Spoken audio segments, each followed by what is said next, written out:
The story begins with an American physician named Sumner Jackson working tirelessly to repair broken bodies as the German war machine sweeps across France in the spring of 1940.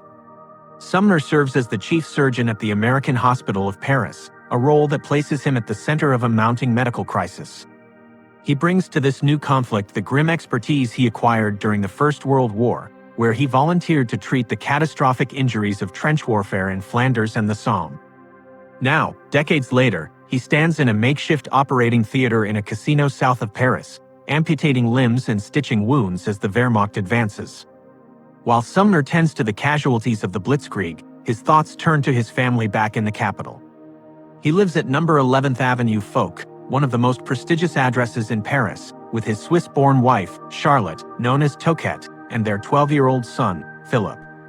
The avenue is a symbol of Parisian elegance, lined with chestnut trees and grand mansions, located just a short distance from the Arc de Triomphe. Sumner and Toquette share a deep bond forged during the previous war when they met in a hospital, and despite the looming danger, Toquette refuses to leave Europe for the safety of the United States. She insists on remaining close to her family and her husband. As the German army closes in on Paris in June 1940, the city empties. Millions flee south in a chaotic exodus, clogging the roads. Sumner remains behind to keep the hospital functioning, fearing that if he leaves, the facility will be commandeered by the enemy. Toquette and Philip initially evacuate to the countryside, finding temporary refuge in the Auvergne region, but the separation weighs heavily on the family. Paris falls to the invaders without a fight, and the swastika rises over the city's landmarks. The German military establishes its presence, and the occupation begins. The conquerors bring with them the apparatus of a police state. Among the new arrivals is Helmut, a highly educated and ambitious SS officer tasked with establishing the Gestapo's presence in France. Knochen is a dedicated ideologue who views the occupation as an opportunity to reshape Europe according to Nazi principles. He sets up his operations, initially keeping a low profile to avoid antagonizing the German military leadership, but his influence steadily grows. He and his colleagues begin identifying enemies of the Reich, targeting Jews, communists, and Freemasons. In the weeks following the armistice, Toquette and Philip return to Paris. Sumner is determined to protect his family and his property from seizure, believing that occupancy is the best defense. They resume their life in the ground-floor apartment on Avenue Foch, but the neighborhood transforms around them. The Germans requisition many of the grand mansions on the avenue, turning the exclusive street into a nerve center for the occupation forces. The Jacksons now live surrounded by the enemy. Sumner resumes his duties at the American Hospital in Neuilly, which operates under the protection of the Red Cross. The hospital becomes a sanctuary, not just for the sick, but for those fleeing the Nazis. Sumner quietly begins to use his position to aid the Allied cause. He treats wounded British soldiers and helps them evade capture, falsifying records to list recovered men as dead or discharged so they can slip away to safety. He shelters Donald Coster, an American ambulance driver who later becomes an intelligence agent, hiding him in the hospital basement until he can escape the country. These early acts of resistance set a dangerous precedent for the doctor. Life in occupied Paris settles into a grim routine of rationing, curfews, and propaganda. Philip returns to school, navigating a city where German soldiers are a constant presence. He witnesses the subtle and overt ways the occupiers assert control, from military parades to the proliferation of German signage. At school, he sees sparks of defiance among his classmates, some of whom participate in protests or vandalize German posters with symbols of resistance. Sumner and Toquette try to shield their son from the worst of the occupation, but the reality of their situation is inescapable. The atmosphere on Avenue Foch darkens as the Gestapo consolidates its power. Helmut moves his headquarters to number 72nd Avenue Foch, just down the street from the Jacksons. Other buildings on the avenue are taken over by various branches of the SS and the German security services. The street becomes known to locals as the Avenue Foch. Behind the elegant facades of these mansions, the Nazis establish interrogation centers and torture chambers. The screams of prisoners echo in the neighborhood, a chilling reminder of the brutality occurring just yards from where the Jacksons sleep. As the war expands, the United States enters the conflict following the attack on Pearl Harbor in December 1941. This development fundamentally changes the Jacksons' legal status. They are now enemy aliens. The Germans arrest hundreds of American men in Paris, interning them in camps. Sumner is detained and sent to a camp in Champagne, where he endures the privations of prison life. However, his detention is relatively short-lived. Through the intervention of influential figures associated with the American hospital, including the well-connected General Adalbert de Chambrin, Sumner is released and allowed to return to his work. The Germans seemingly overlook the potential threat he poses, a lapse in their security surveillance that allows Sumner to resume his clandestine activities. The occupation grows more savage as the resistance intensifies. The Nazis implement brutal reprisals for attacks on their soldiers, executing hostages and deporting thousands to camps in the east. The persecution of the Jews escalates dramatically. The Jacksons witness the disappearance of their Jewish neighbors and friends. Sumner sees the results of the violence in his hospital wards and hears reports of the atrocities. The horror of the WWII roundup, where thousands of Jewish families are arrested by French police and held in appalling conditions before deportation, shocks the city. The Jacksons are appalled by the inhumanity surrounding them, strengthening their resolve to oppose the occupiers. By 1943, the resistance movement in France becomes more organized and aggressive. The Jacksons' decision to actively participate in the underground struggle crystallizes when they are approached by a neighbor, Francis Deloche de Noailles. He recruits them into the Goélette network, a resistance group linked to General de Gaulle's Free French forces. The network needs safe houses and drop boxes for intelligence reports, and the Jacksons' apartment on Avenue Foch is strategically ideal. It has multiple exits and the cover of a doctor's office, allowing couriers to come and go without drawing immediate suspicion. Toquette takes charge of the operation within the home. She transforms their apartment into a hub for passing secret documents and photographs destined for Allied intelligence in London. The risks are astronomical. They are operating under the noses of the Gestapo, whose headquarters are practically visible from their windows. The Jacksons live a double life, maintaining a facade of normalcy while engaging in high treason against the occupying power. Sumner continues his work at the hospital, which also serves as a node for resistance activity, while Toquette manages the flow of information at home. They try to keep Philip in the dark to protect him, sending him away to their country home in Enghien when dangerous meetings occur, but the teenager senses the tension and observes the strange visitors. The danger escalates as the Gestapo intensifies its efforts to crush the resistance. Helmut Knochen and his subordinates, including the cunning counterintelligence officer Hans Kieffer, launch ruthless campaigns to infiltrate and destroy Allied networks. They employ double agents, torture, and radio deception to capture British agents and French resistance fighters. The Avenue Foch becomes the epicenter of this shadow war. Captured agents are brought to the mansions down the street for brutal interrogation. The Jacksons are living in the eye of the storm, surrounded by the very men who are hunting them. Despite the perils, the family continues their work. They harbor downed Allied airmen, including an American gunner named Joe Manos, hiding him in their apartment until he can be moved down an escape line to Spain. Philip, now an adolescent, begins to engage in his own small acts of defiance, photographing German military installations and bomb damage, unaware that his parents are engaged in much deadlier work. The family exists in a state of constant, high-wire tension, knowing that a single slip or a betrayal could lead to their destruction. The turning point arrives in the spring of 1944. The Allies are preparing for the invasion of Normandy, and the resistance steps up its activities to prepare the ground. The Gestapo, sensing the coming blow, lashes out with renewed ferocity. Informers and double agents riddle the resistance networks. The Goélette network is compromised when several of its key members are arrested in the provinces. Under torture or through seized documents, the connection to the Jacksons is exposed. The Gestapo discovers that the American doctor and his wife on Avenue Foch are not merely passive residents but active participants in the underground. On the morning of May 25, 1944, the inevitable catastrophe strikes. Philip is preparing for school when there is a knock at the door. Toquette opens it to find armed men from the Milice, the French paramilitary force collaborating with the Nazis. They ask for the doctor. Toquette maintains her composure, telling them he is at the hospital. While the men fan out to search the apartment and dispatch a team to arrest Sumner at his workplace, Toquette manages a final act of resistance. She swiftly gathers incriminating documents hidden in Sumner's laboratory and passes them to their maid, Louise, who slips out the back entrance to dispose of the evidence. The Milice agents wait for orders. When Sumner is brought back from the hospital under guard, the family is reunited in their front garden. For a brief, surreal period, they are held there, the spring flowers blooming around them, while their captors decide their fate. They are not immediately taken to the torture chambers down the street. Instead, they are allowed to pack bags. Sumner, maintaining his dignity, even shares a smoke with one of the guards. But the illusion of civility is fleeting. The Jacksons, Sumner, Toquette, and 16-year-old Phillip, are loaded into a black car. As they are driven away from Avenue Foch, leaving their home and their life behind, they cross a threshold from which there is no return. They are no longer free citizens but prisoners of the Reich, headed into the dark heart of the Nazi terror system. Before we move on, please subscribe to our channel, Operation Zero. Don't forget to hit like and share this with fellow military enthusiasts. Alright, let's get back to it.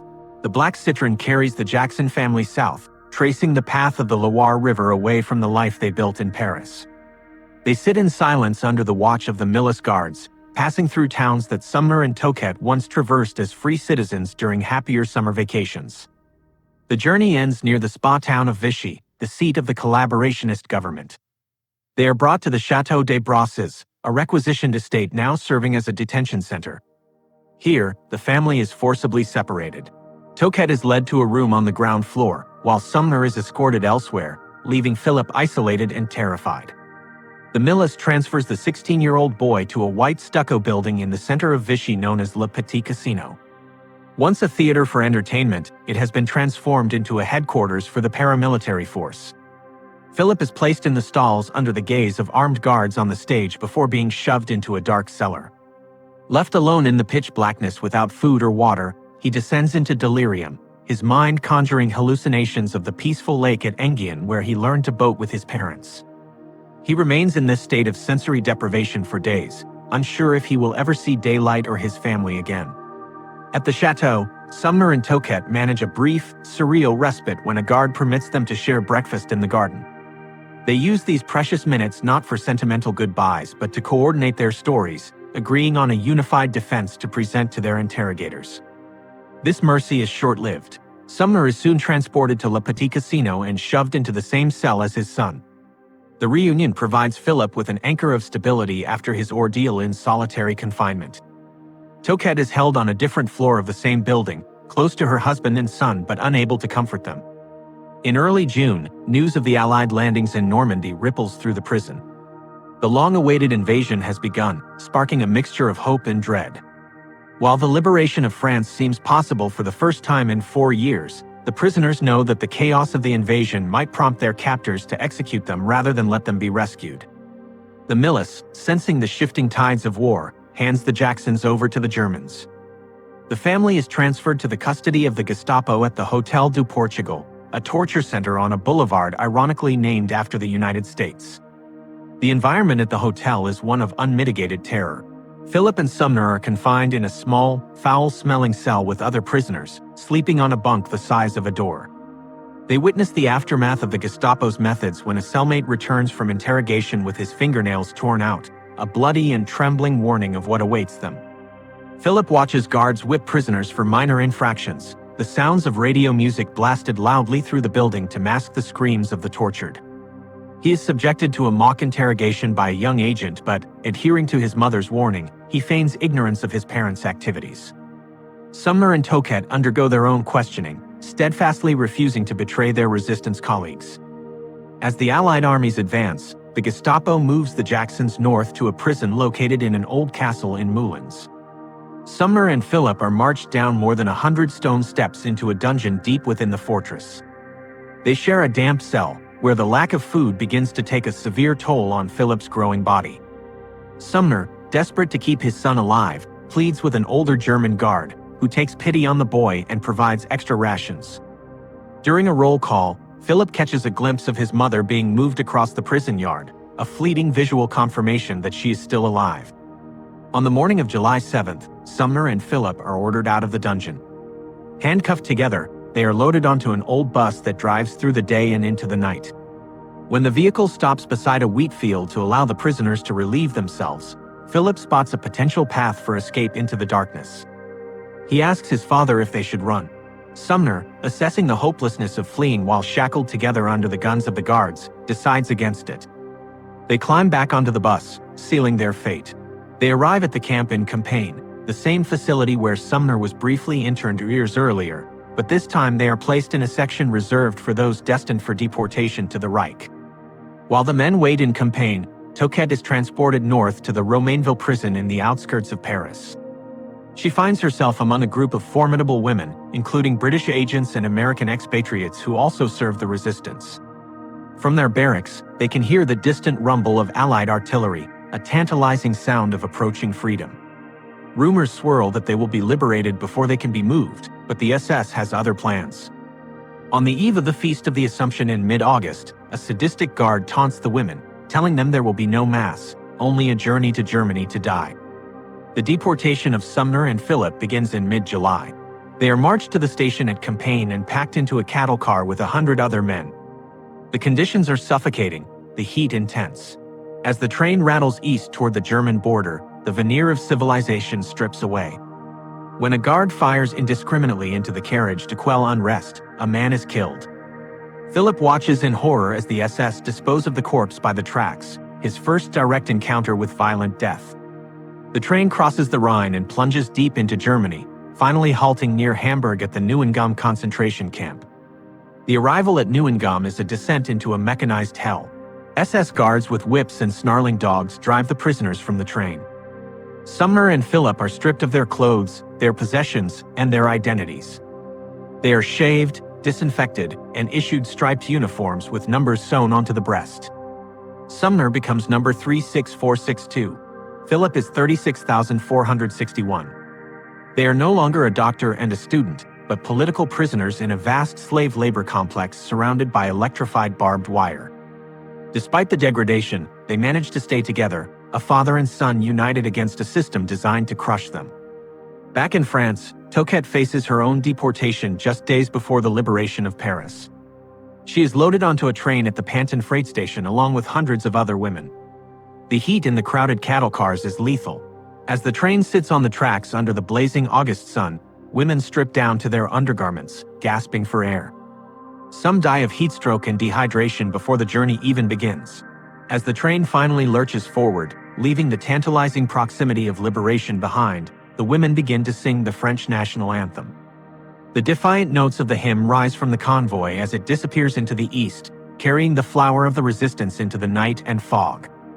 While the Jacksons endure their first weeks in the camps, the Allies finally break through the German defenses and reach Paris. The city erupts in insurrection. Barricades go up, and the remaining German garrison fights a losing battle against the resistance and the arriving Free French armored columns. Helmut Knochen and the Gestapo leadership on Avenue Foch frantically burn their files and flee east, abandoning their headquarters just ahead of the vengeance of the Parisians. The city is liberated amidst scenes of delirious joy, but the apartment at 11th Avenue Foch stands empty and silent, its occupants lost in the chaotic vascular system of the Nazi camp network. In Neuengamme, Sumner and Phillip struggle to adapt to the brutal rhythm of camp life.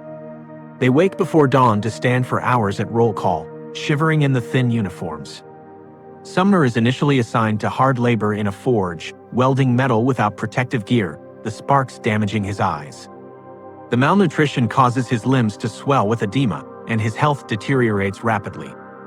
His medical background eventually saves him from the forge. He is permitted to work in the camp infirmary, though the SS refuses to officially recognize him as a doctor.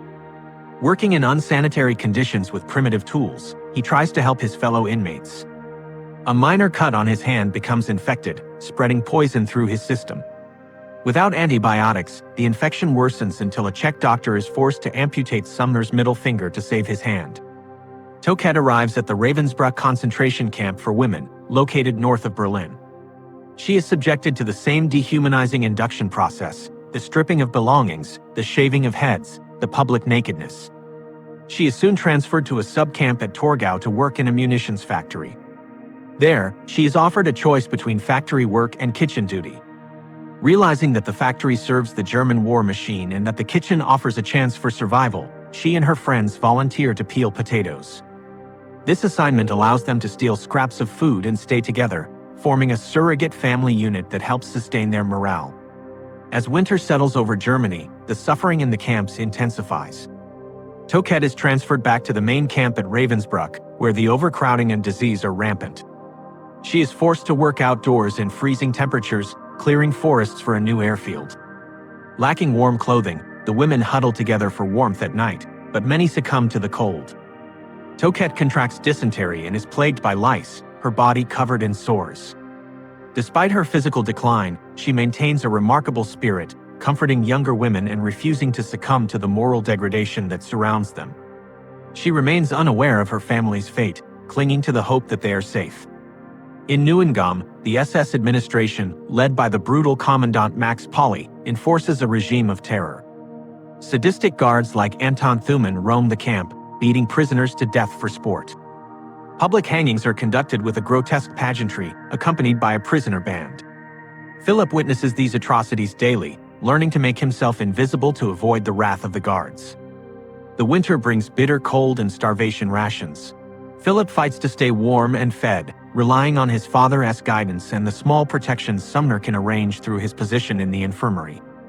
The bombing campaign against Germany reaches a crescendo. In February 1945, a massive air raid devastates Hamburg, igniting firestorms that consume the city. The SS demands a labor detail of 1,000 prisoners from Neuengamme to clear the rubble and recover bodies from the ruins. It is a death sentence. Those assigned to the commando are expected to die from exhaustion and exposure. Philip's number is called. Sumner, desperate to save his son, appeals to a prisoner functionary he befriended. In a clandestine maneuver late at night, Philip is removed from the list and replaced by another inmate. The next morning, the detail marches out, and Philip remains behind, his life spared by his father's intervention. Sumner uses his connections to secure Philip a job in the camp kitchen. It is a coveted position that offers warmth and access to food. Philip spends his days stirring massive vats of watery soup, scavenging cooked vegetables from the bottom of the cauldrons. The work is dangerous in its own way. A spill of boiling soup severely burns his foot, sending him to the infirmary. There, he is treated by his father, who applies a soothing paste to the wound. The injury allows Philip to stay in the infirmary ward, keeping him close to Sumner as the chaos in the camp grows. As the Third Reich collapses in the spring of 1945, the machinery of the camps begins to break down. Heinrich Himmler issues orders that no concentration camp prisoner is to fall into Allied hands alive. This directive triggers a chaotic and deadly evacuation process. In Ravensbrück, Toquette's health fails completely. She is admitted to the infirmary with a high fever, escaping the lethal outdoor labor details but entering a place where the sick are often selected for the gas chamber. She lies in a lice-infested bunk, wasted by disease, as the sound of Soviet artillery grows louder in the east. Count Folke Bernadotte, a Swedish diplomat, arrives in Germany to negotiate with Himmler for the release of prisoners. Through a series of tense meetings, he secures an agreement to rescue certain groups of internees, including French women. The white buses of the Swedish Red Cross arrive at Ravensbrück in late April. In the confusion of the evacuation, names are called and lists are checked. Toquette, barely conscious and weighing little more than a skeleton, is identified as a candidate for rescue. She is carried out of the camp hell and loaded onto a bus that spirits her away from the front lines, toward Denmark and freedom. In Neuengamme, there is no such rescue. The camp is ordered to be evacuated entirely. The SS marches thousands of prisoners, including Sumner and Phillip, to the rail yards. They are packed into boxcars for a final journey to the Baltic coast. The train creeps through a ruined landscape to the port city of Lübeck. Conditions in the cars are horrific, with men dying of thirst and suffocation. Sumner tends to the dying, his strength failing but his devotion to his duty as a doctor undiminished. He opens an abscess on Philip's leg with a sharpened penknife to prevent sepsis, a final act of medical care performed in the filth of a cattle car.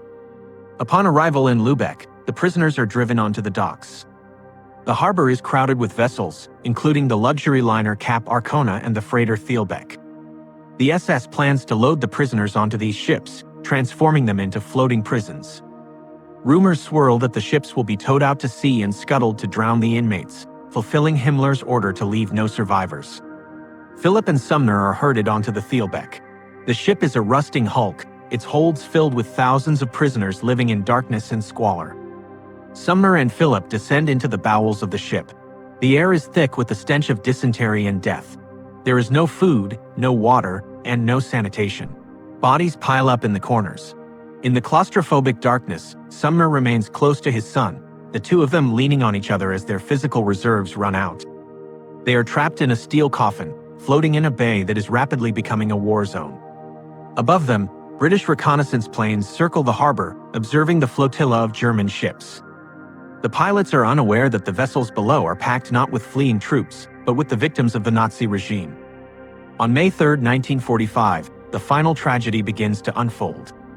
The British Royal Air Force launches a massive strike against the shipping in the Bay of Lübeck, believing the vessels are carrying SS troops attempting to escape to Norway. Squadrons of Typhoon fighter bombers roar in from the west, armed with rockets and cannons. Inside the Thielbek, the prisoners feel the vibrations of the attacking aircraft and the explosions rocking the harbor. Philip, driven by a desperate need for fresh air, climbs the ladder from the hold to the deck. He emerges into the gray light of the Baltic just as the planes begin their dive.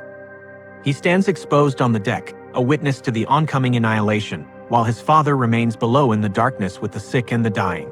Before we move on, please subscribe to our channel, Operation Zero. Don't forget to hit like and share this with fellow military enthusiasts. Alright, let's get back to it. The attack is swift and catastrophic. A British rocket slams into the Thielbek, exploding with concussive force. A second rocket follows, striking amidships. The vessel shudders violently, its structure groaning as the hull is breached. Below decks, the hold where Sumner Jackson waits becomes a death trap. Water rushes in, surging through the ruptured steel plates, mixing with the debris and the bodies of the dead. Panic erupts as thousands of men scramble for the single ladder leading to the deck, a bottleneck of desperation in the rising tide. Sumner is caught in the crush, surrounded by the patients he refused to abandon, the water rising inexorably around them. On the deck above, Philip is thrown off balance by the explosions. He is dazed, his ears ringing from the blasts, but he comprehends the ship is doomed. The deck tilts sharply as the Thielbek begins to list. He searches frantically for his father, scanning the chaotic mass of prisoners surging from the hatches, but Sumner does not appear. Around him, men are leaping into the sea or being cut down by strafing fire from the circling aircraft. An SS guard, realizing the end has come, draws his pistol and shoots himself in the head, his body crumpling onto the bloody planks. The ship is sinking rapidly. Philip realizes he cannot wait any longer. He strips off his clothes to avoid being weighed down and moves to the rail.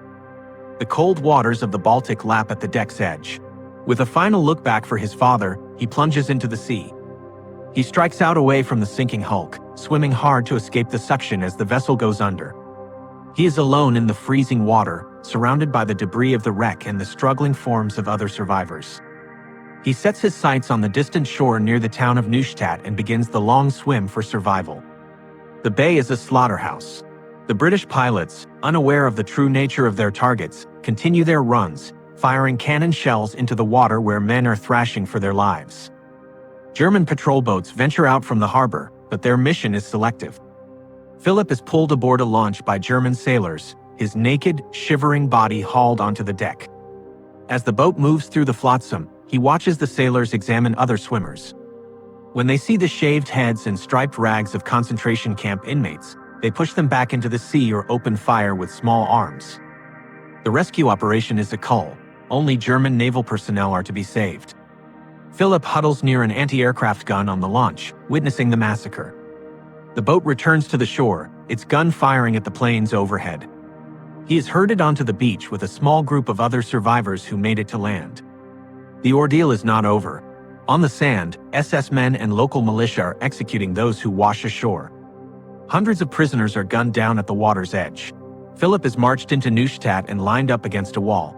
An SS squad sets up a machine gun, preparing to liquidate the remaining witnesses to the disaster. Just as the executioners ready their weapon, the rumble of heavy machinery shakes the ground. British tanks roll into the town, their guns traversing the streets. The SS men, realizing they are outmatched, abandon their machine gun and flee. Philip stands frozen against the wall, watching as the soldiers of the British Army advance. He is alive, he is liberated, but he is alone. His father is gone, lost in the dark water of the bay, and his mother's fate remains a terrifying mystery. In the days that follow, Philip attaches himself to a British unit. He offers his services as an interpreter, his fluency in English and German making him a valuable asset to the occupying forces. He is issued a British uniform and a rifle, transforming from a victim into a soldier. He throws himself into his new role, helping to interrogate German prisoners and manage the chaos of the post-war administration. It is a coping mechanism, a way to channel his grief and rage into action. He scours the beaches of the bay, walking among the thousands of corpses that wash up with the tide, searching for his father's body. He looks for the missing finger on the hand of every dead man he inspects, but Sumner remains missing, claimed by the sea. Far to the north, in Sweden, Toquette begins the long, slow process of recovery. She is hospitalized in Malmö, her body ravaged by the months of starvation and disease in Ravensbrück. She weighs less than 80 pounds, a living skeleton. As her strength returns, she desperately seeks news of her husband and son. A letter finally reaches her, forwarded from Paris. It is from Philip. In it, he writes to his school friends, describing his survival and the loss of his father. He also expresses his belief that his mother has died in the camps. The words are a devastating blow, confirming her worst fears about Sumner while simultaneously igniting a fierce determination to reunite with her son. Toquette writes back to Philip, telling him she is alive. The news reaches him in Germany, where he is still serving with the British. The revelation that he is not an orphan shakes him to his core. He is overjoyed but also hesitant. He is not ready to return to the life of a schoolboy in Paris. The trauma of Neuengamme and the Thielbek has aged him beyond his years. He remains in Germany through the summer of 1945, living with the soldiers who have adopted him, hunting in the woods, and slowly decompressing from the nightmare of his captivity. He needs this time to bridge the gap between the hell of the camps and the normalcy of peace. In Paris, the collaborators face their reckoning. The leaders of the Vichy regime and the French Gestapo agents are hunted down. Some are executed summarily in the streets, others face trial. The Deschambrons, protected by their connections and their skillful maneuvering, avoid the worst of the purge, though their social standing is tarnished. The great mansions of Avenue Foch are returned to their owners, the torture chambers dismantled, the blood scrubbed from the floors. The city tries to forget the darkness of the occupation, embracing the light of liberation. In September 1945, Philip finally returns home. He flies into Le Bourget airfield on a military transport, wearing his British battle dress and carrying a suitcase full of weapons he collected in Germany. He travels through a free Paris, taking the metro to the Arc de Triomphe and walking down Avenue Foch. The swastikas are gone, replaced by the tricolor. He rings the bell at number 11. Toquette opens the door. Mother and son are reunited in the apartment where their resistance journey began. They are survivors of a family shattered by war, clinging to each other in the wreckage of their former life. The post-war years are a struggle for survival of a different kind. Sumner's death has left them destitute. There is no life insurance, and the family's savings are gone. Toquette, her health permanently damaged by the camps, works to support them, taking a job in a jelly factory. Philip returns to the Lycée Janson de Sailly to finish his education, a combat veteran sitting among schoolboys. He endures the discipline of the classroom with a grim amusement, the punishments of teachers trivial compared to the brutality of the SS. He passes his baccalaureate and goes to work, taking a job as a draftsman to help his mother pay the bills. Decades pass. The wounds of the war scar over but never fully heal. The Nazi perpetrators are slowly brought to justice. Helmut Knochen and his deputy Hans Kieffer stand trial for their crimes. Kieffer is hanged by the British for the murder of SAS soldiers. Knochen is sentenced to death by a French court but escapes the guillotine. His sentence is commuted to life imprisonment, and he is eventually released, returning to Germany to live out his days in obscurity. The monsters of Avenue Foch fade into history, leaving behind only the memories of their victims. Philip builds a new life. He marries, has children, and rises through the ranks of his company, becoming a successful executive. He travels the world, hunting big game in Africa, echoing the adventures he read about as a boy. Yet the shadow of Avenue Foch remains. He keeps the bronze bust of his father and the albums of photographs, tangible links to the man who saved his life in the camps. He stays close to his mother until her death in 1968, honoring the bond forged in the fires of resistance and captivity. In his old age, living in the Invalides Hospital in Paris, he is visited by Francis Deloche de Noyal, the man who recruited his parents into the network. They speak of the past, of the choices made and the prices paid. Philip absolves him of guilt, affirming that his parents did what was right, that they have no regrets.